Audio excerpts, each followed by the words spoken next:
Excellence Award. Programs offered. 4 years BTech courses, 2 years MTech course, PhD in Engineering, LEET for diploma holders. Placement in top MNCs. Please visit www.mau.ac.in.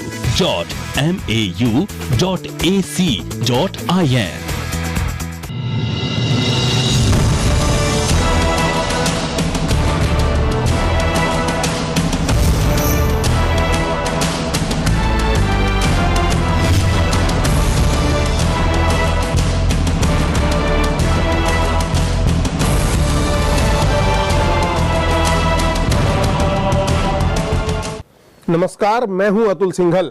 NaMo impact कार्यक्रम में आपका स्वागत है। अपने 2 साल के कार्यकाल में प्रधानमंत्री नरेंद्र मोदी ने 2 दर्जन से ज्यादा योजनाओं की शुरुआत की है। इसके साथ ही उन्होंने देश को कई नारे भी दिए। उनकी ज्यादातर योजनाएं आर्थिक और सामाजिक सरोकारों से जुड़ी हुई हैं। कार्यक्रम नमो इम्पैक्ट में हम प्रधानमंत्री की इन्हीं योजनाओं के बारे में विस्तार से चर्चा करते हैं अपने अपने क्षेत्रों के दिग्गजों के साथ। इस कार्यक्रम के माध्यम से हम ये समझने की कोशिश करते हैं कि इन योजनाओं का फायदा एक आम आदमी को किस तरीके से मिल रहा है। इस सिलसिले में आज हम बात करेंगे 1 रैंक 1 पेंशन की। अंग्रेजों के समय में फौजियों की पेंशन तनख्वाह की करीब 80% होती थी, जबकि सामान्य सरकारी कर्मचारियों की 33%। भारत सरकार ने इसे सही नहीं माना और 1973 के बाद से फौजियों की पेंशन को कम कर दिया और अन्य क्षेत्रों की पेंशन बढ़ानी शुरू कर दी, जिसके बाद 1 रैंक 1 पेंशन की मांग शुरू हुई। पहले हम आपको बता देते हैं कि क्या है 1 रैंक 1 पेंशन। लंबे समय से 1 रैंक 1 पेंशन योजना को लागू करने की मांग कर रहे पूर्व सैनिकों से प्रधानमंत्री नरेंद्र मोदी ने लोकसभा चुनाव प्रचार के समय योजना लागू करने का वादा किया था। हमें स्थितियों को बदलना होगा। हमारे पूर्व सैनिक गौरव से जिए, आत्मसम्मान से जिए, उनकी वाजिब मांगनियों का स्वीकार हो, उसमें कौन रोकता है। कई वर्षों से 1 रैंक 1 पेंशन आए दिन सुनने को मिलता है। क्या तकलीफ हुई है। मैं आज सार्वजनिक रूप से देश के सेना के जवानों की तरफ से, देश की सेना के पूर्व जवानों की तरफ से भारत सरकार से मांग करता हूं कि 1 रैंक 1 पेंशन के संबंध में क्या स्थिति है, उसका व्हाइट पेपर घोषित करें। सरकार बनने के बाद नवंबर 2015 में मोदी सरकार ने इस योजना को लागू करके 30 लाख पूर्व सैनिकों और उनकी विधवाओं के घरों में खुशियां ला दी।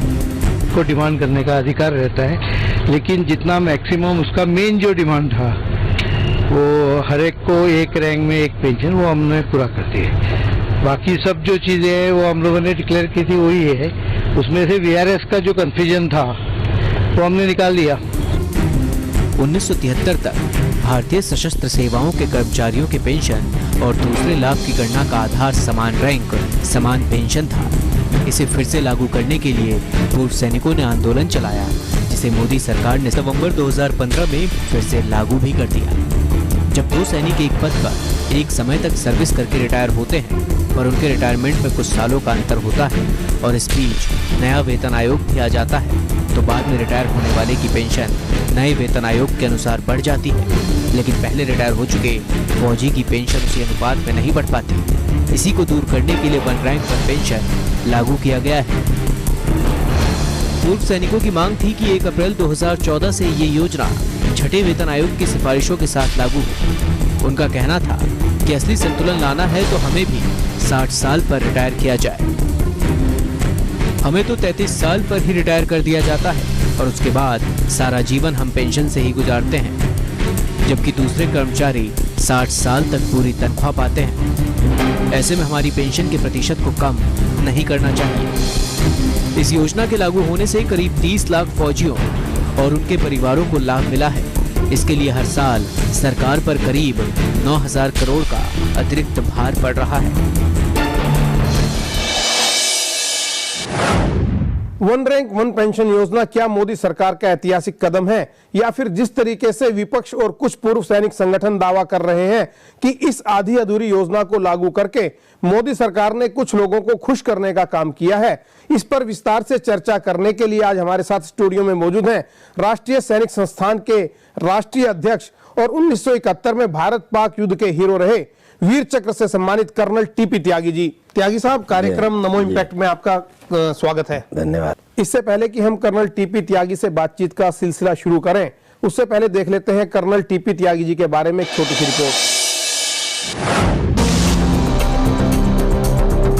कोई भी सामाजिक मुद्दा हो या समाज में चेतना फैलाने की बात हो, कर्नल तेजिंदर पाल सिंह हर काम को पूरी ईमानदारी और शिद्दत से करते हैं। वन रैंक वन पेंशन के मुद्दे पर सालों पूर्व सैनिकों की लड़ाई की अगुवाई करने वाले कर्नल टीपी त्यागी 1971 में हुए भारत पाक युद्ध के हीरो रहे हैं। कर्नल साहब को इसके लिए वीर चक्र से सम्मानित भी किया गया है। 1946 में गाजियाबाद के विहंग गांव में जन्मे कर्नल तेजिंदर पाल सिंह इंजीनियरिंग की डिग्री लेने के बाद भारतीय सेना से जुड़ गए। कर्नल साहब ने 1971 के साथ ही करगिल युद्ध में भी बड़ी भूमिका निभाई। मार्च 2001 में सेना से रिटायर होने के बाद कर्नल त्यागी ने समाज में देशभक्ति का जज्बा पैदा करने के लिए आम जनता और पूर्व सैनिकों को लेकर राष्ट्रीय सैनिक संस्था बनाई, जिसे वो देश भर में जय हिंद के स्लोगन के साथ चला रहे हैं। त्यागी साहब, वन रैंक वन पेंशन लागू हो गई है और आपकी जो 40 साल पुरानी मांग थी सैनिकों की, वो सरकार ने पूरा कर दिया। आपकी प्रतिक्रिया चाहेंगे? बहुत अच्छी बात है। ये 40 साल से लटकी हुई डिमांड थी, ये पूरी हो गई। इसमें कुछ कमियां रह गई हैं जो हमें उम्मीद है कि जो वन मैन कमेटी बनाई गई है या एक्स सर्विसमैन से बातचीत करके पूरी की जा सकती हैं। नहीं, लेकिन जो डिमांड आपकी पूरी की गई है वो तो काफी चर्चा के बाद हुई। बीच में एक बार सरकार ने वादा किया, अनाउंसमेंट किया, फिर आप लोगों ने आंदोलन अपना जारी रखा, फिर आपकी सरकार से बातचीत हुई, उसके बाद एक सहमति बनी। तो अब इसके अंदर क्या कसर आप देखते हैं? इसमें कई कसर रह गई हैं। जैसे पहली कसर तो ये है कि जो इसमें पे फिक्सेशन किया गया वो 2013 के हिसाब से किया गया, और वो 2013 में जो 1 जनवरी से होना था वो 1 अप्रैल से किया गया, यानी कि 1 इंक्रीमेंट का प्रत्येक सैनिक को नुकसान होगा, नहीं मिलेगा। दूसरी बात, जो इसमें पे फिक्सेशन किया गया वो एक्चुअल पे के ऊपर नहीं बल्कि मिनिमम और मैक्सिमम पे के एवरेज के ऊपर किया गया। इसका मतलब कि कुछ सैनिकों को इसका नुकसान होगा। तीसरी बात, इसमें यह कहा गया कि ये 5 साल बाद पैनल का इक्वलाइजेशन किया जाएगा। जो प्रतिवर्ष होना चाहिए था उसको 5 साल बाद किया गया, अर्थात इस 5 साल के दौरान ऐसे बहुत मौके आएंगे कि जब जूनियर को सीनियर से ज्यादा पेंशन मिलेगी, तो ये 1 साल बाद होना चाहिए। इस किस्म के कुछ पॉइंट्स इसमें रह गए, और जो टेबल्स बाद में इशू की गई हैं फरवरी 2016 में, उसमें भी कुछ विसंगतियां हैं। बहुत सारी छोटी छोटी कमियां हैं। छोटी छोटी कमियां आप खुद मान रहे हैं कर्नल साहब, लेकिन जब ये मीटिंग आपकी और सरकार की हुई और आपने इस पर मुहर लगाई, अपनी सहमति की, तो क्या कारण था कि उस वक्त इनको छोड़ दिया गया? हमारी कहाँ सहमति हुई है? हमने सरकार के साथ किसी सहमति पे मोहर नहीं लगाई है। आपने अपना आंदोलन वापस लिया और ये हमने सरकार का स्वागत किया कि ये स्कीम लागू कर दी है प्रधानमंत्री ने। हमने सब्जेक्ट एक कंडीशनल, और वो भी सिर्फ बातचीत में कहा कि ये जो कमियां रह गई हैं इनको पूरा किया जाए। 6 महीने का टाइम गुजर चुका है। जो वन मैन कमेटी बनाई थी उसने अभी तक डिसीजन दिया नहीं है, उसको 6 महीने के लिए दोबारा एक्सटेंशन दे दिया है। अब हम देखेंगे। हमारा कहना तो ये था कि बजाय वो एक आदमी की सिंगल कमेटी के, उसमें फौज के लोगों को शामिल किया जाए। कारण ये कि फौज के लोगों की परिस्थिति जिसमें वो काम करते हैं उसके बारे में सिविल के लोगों को रत्ती भर भी आभास नहीं है। हम इस सरकार से करते हैं कि अब एक्स सर्विसमैन के मामले में जब भी कोई कमेटी, जब भी कोई आयोग बनाया जाए तो उसमें फौज के कुछ नुमाइंदों को अवश्य शामिल किया जाए। मतलब सैनिकों के बारे में अगर कोई फैसला करना है तो कम से कम सैनिक उसमें शामिल होने चाहिए ऐसी कमेटियों के अंदर। बिल्कुल सही, ये रीजनेबल है, ये लॉजिकल है, और ऐसा नहीं है कि ये अनप्रेसिडेंटेड है। बाहर के सभी देशों के अंदर ऐसा ही होता है। लेकिन मेरा सवाल ये था कर्नल साहब आपसे कि 40 साल पुरानी आपकी ये मांग थी, इसको लेकर आपकी क्या प्रतिक्रिया है, कितने संतुष्ट हैं आप? संतुष्ट हैं इसका, और आपकी बातों से ऐसा लगता है कि फिर भी आपको कुछ ना कुछ असंतुष्टि है? देखिए, मैं ये बात को मानता हूं कि परफेक्शन केवल डेड बॉडी में रहता है। जब तक आप जीवित हैं, जब तक कुछ ना कुछ कमियां, समस्याएं आपके सामने बनी रहेंगी। 40 साल पुरानी मांग को कुछ एक 80%, 85% या 90% हद तक मानने के लिए हम सरकार के शुक्रगुजार हैं। पहली बात तो ये, क्योंकि इससे पहले की सरकारों के साथ जो हुआ वो बिल्कुल किसी भी तरह एक्सेप्टेबल नहीं था। और सबसे बड़ा कुशाराघात तो जब हुआ कि जब 1971 का युद्ध जीतने के बाद 400 साल में हिंदुस्तान ने पहली दफा डिसाइसिव विक्ट्री हासिल की थी, मगर उसके बाद भी 1973 में इंदिरा गांधी गवर्नमेंट ने, ये वही इंदिरा गांधी हैं जिन्होंने एक समय में ये कहा था कि फौजियों को इतवार की तनख्वाह क्यों दी जाती है। उन्होंने क्या किया? उन्होंने फौजियों को, जिन्हें अपने वेतन का करीब 75%, 3/4 पेंशन मिलता था, वो घटा के 50% कर दिया, और सिविलियन ब्यूरोक्रेट्स का, जिनको करीब 1/4 पेंशन अपनी वेतन का मिलता था, उसे बढ़ा के 50% कर दिया। ये जो इक्वलाइजेशन किया, ये फौज के साथ एक डेलिबरेट डिग्रेडेशन था। और इसके बाद जिसे कहते हैं the last straw in the wheel, वो चीज जिससे फौजियों के स्वाभिमान को ऐसा धक्का लगा जिसको आज तक हम पचा नहीं पाए हैं, और हो सकता है कि आने वाले समय में इसके लिए एक दूसरा आंदोलन करें, वो था non functional upgradation. Non functional upgradation ये था कि जो भी कोई सिविलियन ब्यूरोक्रेट सर्विस में आया है, उसे प्रमोशन मिले या ना मिले, लेकिन अगर उसने पूरी सर्विस कर ली है तो वो रिटायर होते टाइम उसकी पे एक लेफ्टिनेंट जनरल के बराबर होगी। नहीं तो लेकिन सिविलियन को जो कुछ मिल रहा है उससे आपको क्या आपत्ति है? अगर किसी दूसरे को कुछ मिलता है तो उसमें तो सैनिकों को क्या आपत्ति है? हमको आपत्ति उससे नहीं, हमको आपत्ति ग्राफ से है। हमारे को ग्राफ से ये है कि ये एक डेलिबरेटली फौज को डाउनग्रेड किया जा रहा है। एक जमाना था कि जब chief of the army staff यानी कि हिंदुस्तान के सेनापति को हियरार्की के अंदर 5वें या 6ठे नंबर पर रखा जाता था, आज वो 83 और 84वें नंबर पर है। हम नेशनल की सिक्योरिटी करें, हम 8 टू सिविल पावर में काम करें, जब भी कोई प्राकृतिक या कृत्रिम आपदा आए फौज को बुला लें और स्थिति नियंत्रण में आ जाए, और उसके बाद भी जब कुछ देने की बात आए तो उसको हिकारत की नजर से और नीचे करके देखा। किसने ऐसा काम किया जो आप कह रहे हैं कि उनके? ये पुरानी सरकारों ने किया। मैं समझता हूं कि इससे पहली वाली सभी सरकारों ने ऐसा किया है, और अगर ऐसा नहीं हुआ होता तो आज ये स्थिति नहीं होती। तो इसका क्या कारण माना जाता है कि जी 40 साल आपको लग गए अपनी एक मांग मनवाने में, और आपका ये कहना है कि फौज को कहीं ना कहीं डिग्रेड किया गया, तो इसके पीछे क्या कारण, आपको क्या लॉजिक दिखाई देता है? देखिए, ये तो गांधी जी कह गए थे कि the civil power has to have an edge over the military power. जो हमारे छोटे मोटे बनाना कंट्रीज आसपास के हैं, उनके अंदर जब हर तीसरे चौथे दिन तख्ता पलट होता था, तो यहाँ की सरकारों ने सोचा कि हमको डेलिबरेटली फौज को एक बैक सीट के ऊपर रखना है। वो बात वहां तक ठीक थी, लेकिन बैक सीट पर कब तक और कहां तक? मेरा पहला प्रश्न यहाँ पे उठता है कि जिस रोज चाणक्य ने कहा था कि जिस रोज सिपाही को अपने कनस्तर में तली दिखाई दे जाए, समझ लीजिए कि वो सिपाही का नहीं, वो राजा का फेलियर है। एक सिपाही को शुरू में तो इन्होंने एक अनस्किल्ड लेबर के बराबर रखा था, जो पुरानी सरकारें थी। आज ये कहते हैं कि हमने उसकी 7,300 रुपए से 18,000 रुपए सैलरी कर दी, मगर वो 18,000 रुपए ये भी मृत रचना है। दरअसल में जो 125% डीए है, जो अब 7वें पे कमीशन में पुराने 6ठे पे कमीशन की तनख्वाह से मर्ज हो चुका है, उसको लगा के अगर देखें तो वो करीब 16,800 रुपए बैठता है। तो कुल इंक्रीमेंट देखने में लगा 7,000 से 18,000, असलियत में ये 1,000 कुछ ही रुपए बैठता है। तो और जबकि आवश्यकता सबको बराबर की है। आवश्यकता क्यों बराबर की है, मैं ये बात बताना चाहता हूं। अक्सर बहुत से लोग कहते हैं साहब जो पैरामिलिट्री फोर्सेज हैं उनको भी तो 1 रैंक 1 पेंशन होनी चाहिए, जो सिविल हैं उनमें भी तो होनी चाहिए। सिविल में तो इन्होंने ऑलरेडी कर दी है, लेकिन जो पैरामिलिट्री फोर्सेज, पैरामिलिट्री वालों की तो मांग है ये, उनका ये कहना है, बीएसएफ जैसी संस्था है दूसरी जो है कि उनको भी ये 1 रैंक 1 पेंशन मिलना चाहिए। अच्छा सोच के देखिए, एक बीएसएफ का या आईटीबीपी का, इनके एक छोटे छोटे ऐसे क्षेत्र हैं जिनमें ये काम करते हैं, जबकि फौज के लिए क्षेत्र है पानी के मार्ग से, हवा के मार्ग से, जल के मार्ग से आपको कहीं भी किसी भी देश में किसी भी काम के लिए एम्प्लॉय किया जा सकता है। ये ड्यूटी कंडीशन, इस किस्म की सर्विस कंडीशन किसी और सर्विस में नहीं है। हम आपसे बातचीत का सिलसिला जारी रखेंगे, लेकिन उससे पहले लेते हैं एक छोटा सा ब्रेक। और कर्नल टीपी त्यागी आज नमो इम्पैक्ट कार्यक्रम के अंदर हमारे साथ चर्चा कर रहे हैं वन रैंक वन पेंशन पर।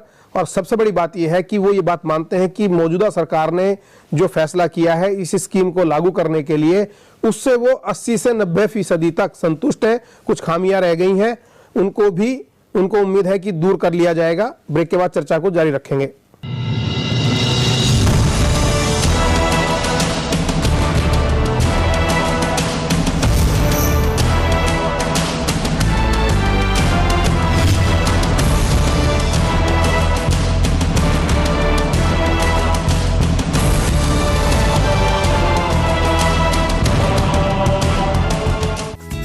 This program is brought to you by Maharaja Agrasen University, Himachal Pradesh, honored by CCI Technology Education Excellence Award. Programs offered 4 years BTech courses, 2 years MTech course, PhD in Engineering, LEET for diploma holders, placement in top MNCs. Please visit www.mau.ac.in.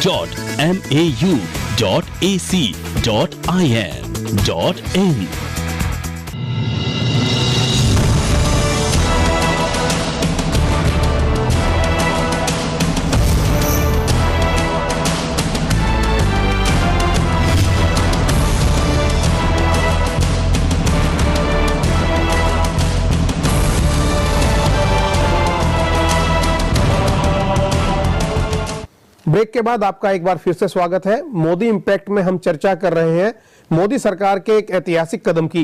पिछले कई सालों से देश की सीमाओं पर अपना खून पसीना बहाने वाले सैनिक जब रिटायर होकर घर लौटते हैं तो वे अपने ही देश में वन रैंक वन पेंशन को लेकर एक अलग लड़ाई लड़ने में लग जाते थे। त्यागी जी, क्या ये माना जाए कि पिछली सरकारें गंभीर नहीं थी वन रैंक वन पेंशन को लागू करने के लिए?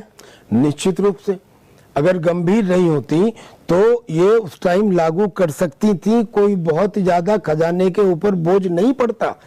लेकिन इन्होंने लागू जानबूझ के नहीं किया, और जानबूझ के नहीं किया इसके 2-3 उदाहरण तो मैं आपको दे ही चुका हूं। 2 और उदाहरण देना चाहता हूं। 5वें पे कमीशन में और 6ठे पे कमीशन में, दोनों पे कमीशन के अंदर यह कहा गया था कि भाई जब फौज का सिपाही रिटायर हो जाता है तो उसको पैरेलल पैरामिलिट्री फोर्सेस के अंदर या पुलिस के अंदर या सिविल सर्विसेज के अंदर उसकी योग्यता के अनुसार स्थान दे दिया जाए तो उसका रिसेटलमेंट हो जाएगा। लेकिन सरकार ने इसको नहीं माना।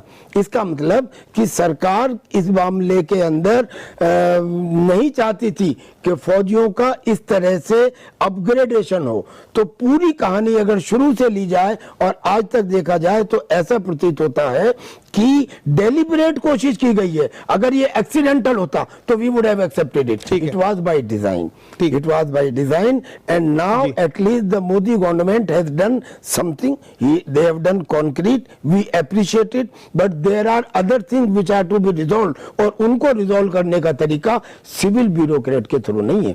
बस ये एक बात बताना चाहते हैं कि आज के बाद में जितने भी फैसले लिए जाएं जिनका असर फौजियों के ऊपर पड़ता हो, कार्यरत हो या वो रिटायर्ड हो, उनके डिसीजन लेने वालों में फौजियों को अवश्य शामिल किया जाए। सरकारी योजनाएं अक्सर इसलिए फेल हो जाती हैं क्योंकि उनमें उन्हें शामिल नहीं किया जाता जिनके लिए वो योजनाएं बनाई जाती हैं। अगर आप कोई योजना कोई चीज फौजियों के लिए बना रहे हैं तो फौजियों से तो पहले पूछिए, उनसे नहीं पूछते इसलिए कमी रह जाती है। मेरा एक सवाल और था कर्नल साहब, जिस तरीके से आपने आंदोलन किया और फौजियों ने अपने जो मेडल वापस किए उसको आप कितना जायज मानते हैं? बिल्कुल जायज है। मेडल 2 दफे वापस किए गए, एक दफा जब किए गए तो हम उसे जायज मानते हैं। दोबारा जब मेडलों को सड़क पर फेंका गया। दोबारा जब मेडल्स को जलाया गया वो गलत था। मेडल को जलाने का हक किसी सिपाही को नहीं है। ये देश का गौरव है, देश का दिया हुआ मेडल है, प्रेसिडेंट ऑफ इंडिया का दिया हुआ मेडल है, इसका अपमान नहीं किया जा सकता। जिन्होंने किया वो निश्चित रूप से दोषी हैं। लेकिन पहली बार जब 2007 से ये आंदोलन प्रारंभ गाजियाबाद से हुआ था दरअसल में, और IESM यानी कि इंडियन एक्स सर्विसमैन मूवमेंट का प्रारंभ गाजियाबाद में 30 दिसंबर 2007 को मेरे नेतृत्व में हुआ था, राष्ट्रीय सैनिक संस्था के द्वारा हुआ था। उसके बाद जब हमने जंतर मंतर के ऊपर एक लंबा धरना दिया और हंगर स्ट्राइक की, और हमारे सुलेमान खान ने आमरण अनशन रखा जिसको तोड़वाने के लिए बाबा रामदेव की तरफ से रिक्वेस्ट आई, उस दौरान जो मेडल वापस किए गए थे वो बड़ी इज्जत और बड़ी शिद्दत के साथ में वो प्रेसिडेंट ऑफ इंडिया को वापस किए गए थे, इस अंडरस्टैंडिंग के ऊपर कि जब आप OROP मान लेंगे तो हम अपने मेडल वापस ले लेंगे। तो पहली बार जब वापस किए गए मैं उसको जायज मानते हैं उसको। लेकिन दोबारा जब अब जंतर मंतर पे कुछ लोगों ने सड़क के ऊपर किए और किसी DM ने एक्सेप्ट किए, किसी डिस्ट्रिक्ट मजिस्ट्रेट को कहाँ का अधिकार है राष्ट्रपति राष्ट्रपति के मेडल के बारे में वो कुछ किया या उन्हें एक्सेप्ट कर? तो आपको लगता है कि वो राजनीति से प्रेरित थे इस तरह के कदम जो है? 2000%। कुछ चीजें ऐसी होती हैं कि उनके विश्लेषण की आवश्यकता नहीं होती, वो प्रथम दृष्टया समझ में आ जाता है कि वो राजनीतिकरण था। राजनीतिकरण से हम दूर हैं। राष्ट्रीय सैनिक संस्थान के नाम से आप संस्था जो चला रहे हैं और सैनिकों के लिए काम कर रहे हैं, काफी क्या काम इसमें आप करते हैं, किस तरीके का, थोड़ा सा उसके बारे में हम जानकारी आपसे लेना चाहेंगे। और सैनिकों की जो समस्याएं हैं, किस तरीके की समस्याओं से उनको दो चार होना पड़ रहा है? आपने 2 सवाल पूछे। सबसे पहला, राष्ट्रीय सैनिक संस्था हिंदुस्तान की ये पहली रजिस्टर्ड 16 साल पुरानी ऐसी संस्था है जिसमें संवैधानिक तौर के ऊपर न केवल फौजी बल्कि जो देशभक्त नागरिक हैं उनको भी इसका मेंबर बनाया जा सकता है। और सैनिक नाम से ये हिंदुस्तान की पहली रजिस्टर्ड संस्था है। हजारों संस्थाएं होंगी, वो एक्स सर्विसमैन है, वो पूर्व सैनिक है, लेकिन हमने इसका नाम राष्ट्रीय सैनिक संस्था रखा अपने आर्गुमेंट देने के बाद। रजिस्ट्रार से सैनिक के नाम से ही इसको रजिस्टर कराया। इस संस्था के अंदर हम देशभक्ति का पुनर्जागरण हमारा उद्देश्य है। हमारा उद्देश्य केवल पूर्व सैनिकों की भलाई तक सीमित नहीं है, हमारा उद्देश्य ये भी है कि सबसे पहले देश है, लिहाजा देशभक्ति का पुनर्जागरण और शहीद सैनिकों के परिवारों का सम्मान और समाज में व्याप्त कुरीतियों का निवारण, ये हमारे मुख्य उद्देश्य हैं। हमने पिछले 15 सालों में हजारों कार्यक्रम किए हैं। 100 NGO भी मिलकर वो काम नहीं कर सकते जो हमने इस राष्ट्रीय सैनिक संस्था में किया है। अब दूसरा सवाल था जो आपने हमसे पूछा इसके बारे में कि और सैनिकों की क्या समस्याएं हैं। सैनिकों की समस्याएं बहुत सारी तो ऐसी हैं जिनको यहाँ बताने की आवश्यकता नहीं। फिर भी हम ये चाहेंगे कि कम से कम जो प्रधानमंत्री तक ये बात पहुंचे और आपके रक्षा मंत्री तक इस बात को वो हमारे चैनल के माध्यम से उन तक पहुंचे बात, और वो उसकी तरफ ध्यान दें। मेरी पहला इसमें पॉइंट ये है कि शहीदों का बंटवारा ना किया जाए। गौर से समझिए, कारगिल युद्ध से पहले शहीदों को कुछ मिलता ही नहीं था। कारगिल युद्ध में पहली बार उनको पेट्रोल पंप और 10-10 लाख रुपए दिए गए। जब कारगिल युद्ध से पहले और कारगिल युद्ध के बाद की कोई विधवा आके मेरे से एज ए कमांडिंग ऑफिसर ये पूछे कि ये बताइए कि क्या मेरे पति ने शौर्य नहीं दिखाया, क्या वो उस चीज का हकदार नहीं है जो कारगिल के युद्ध में मिली, मैं उसे क्या जवाब दूं?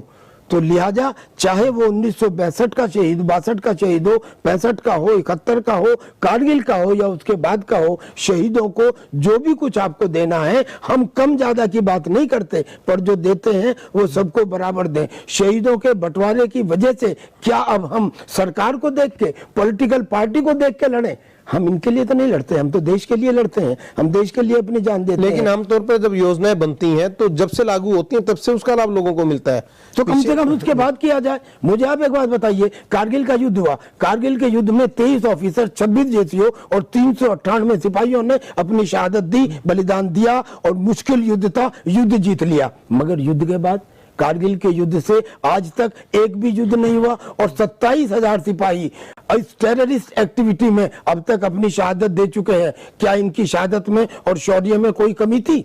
और अगर कमी नहीं थी तो अगर कमी मान लीजिए कि अगर सरकार की पॉलिसीज में थी तो उसका खमियाजा सिपाही क्यों भुगते? जो सिपाही शहीद हुआ है उसको कम से कम उतना आर्थिक मदद तो मिलनी चाहिए जो कारगिल युद्ध के सिपाही को मिली। अगर आपकी बात माने कि हम पीछे का नहीं आगे का देखेंगे तो अब देख लिया होता, मगर ऐसा नहीं किया गया। क्या आपको लगता है शांति काल और युद्ध काल के अंदर जो फर्क होता है वो नहीं होना चाहिए इस तरीके से? शांति काल और युद्ध काल के अंदर फर्क माना जा सकता है, लेकिन एक प्रोपोर्शन में। जब 1 किलोमीटर की बात चल रही हो और कोई आदमी 1 मिलीमीटर की बात करे तो वो आउट ऑफ प्रोपोर्शन है। लिहाजा कारगिल में जो कुछ मिला उसका 80%, 90%, 75% तो मिलना चाहिए था। कारगिल युद्ध के बाद में जितने लोग शहीद हुए, किसी को गैस एजेंसी या पेट्रोल पंप मिला है क्या? 10% को, 20% को कुछ मिलता, कोई उसके अंदर एक क्राइटेरिया बनाया जा सकता था। क्या कोई यूनिफॉर्म पॉलिसी है क्या? राजस्थान के अंदर मैं एक वीर चक्र प्राप्त सिपाही हूँ। वीर चक्र प्राप्त सिपाही को राजस्थान में जो मरणोपरांत या जिंदा जैसा भी रहा उसके परिवार को 500-500 बीघे जमीन, 200-200 बीघे जमीन दे दी गई। यूपी में 1000 गज की जमीन भी नहीं। क्यों?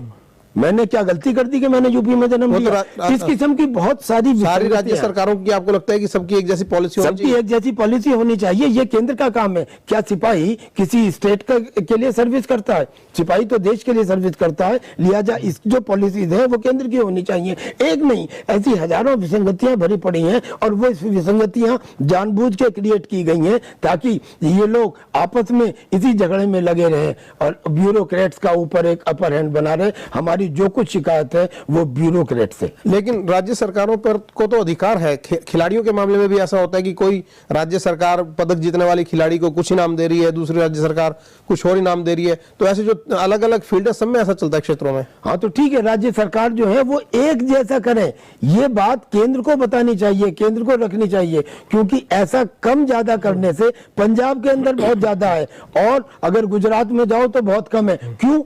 और इसलिए जो गुजरात का सिपाही है उसके मन में उसमें वो जज्बा पैदा नहीं हो जाता। सर जो लड़ाई जीती जाती है वो संख्या से नहीं जीती जाती। जब सिराजुद्दौला के ऊपर लड़ाई अंग्रेजों ने की थी तो उसके हरम में अंग्रेजों की सेना से ज्यादा औरतें थीं, मगर उसके बावजूद वो हार गया। चलो हमें उम्मीद है कि आपने जो बातें रखी हैं ये प्रधानमंत्री नरेंद्र मोदी तक जरूर पहुंचेंगी। और आखिरी में आप एक फौजी हैं, देश को क्या संदेश देना चाहेंगे? मैं साहब देश को संदेश ही देना चाहता हूं कि ये देश है ही नहीं। इस देश के अंदर एक भी ऐसा बिंदु नहीं है जिसके ऊपर हमारे सारे लोग एक हो। There is no highest common factor in this country. लिहाजा हम ये कहना चाहते हैं कि अब सार्वजनिक स्थानों पर, पब्लिक प्लेसेस के ऊपर गुड मॉर्निंग, गुड आफ्टरनून, नमस्ते, आदाब, सत श्री अकाल, इन सब चीजों को कुछ समय के लिए बहुत इज्जत के साथ अवकाश दिया जाए और आपसी अभिवादन में जय हिंद बोलना जारी किया जाए। जय हिंद बोलने के लिए एक ऑर्डिनेंस जारी किया जाए। देश की जय बोलने में कोई गलती नहीं है। हिंदू और मुसलमान, बिजनेस एंटरप्राइज या इंडस्ट्रियल एस्टेब्लिशमेंट या टीवी चैनल्स, जो भी कोई है वो जय हिंद बोल के काम शुरू करें। अगर एक बिंदु पर भी हम एक हो गए तो ये राष्ट्रीय एकीकरण के लिए सबसे अच्छा कदम होगा। मेरी रिक्वेस्ट है कि जो भी मुझे सुन रहे हैं आज के बाद आपसी अभिवादन में जय हिंद बोलें और जय हिंद बुलवाएं। जय हिंद। बहुत बहुत धन्यवाद नमो इम्पैक्ट में आने के लिए कर्नल साहब का। कर्नल टीपी त्यागी ने अपील भी की है देश के लोगों से। उन्होंने जो मुद्दे रखे हैं हम उम्मीद करेंगे कि सरकार के संज्ञान में वो बातें आए, सरकार उस पर एक्शन ले। और अगले नमो इम्पैक्ट के अगले कार्यक्रम में हम फिर किसी नए गेस्ट के साथ रूबरू आपको कराएंगे। और तब तक के लिए हमें दीजिएगा आज्ञा और जय हिंद।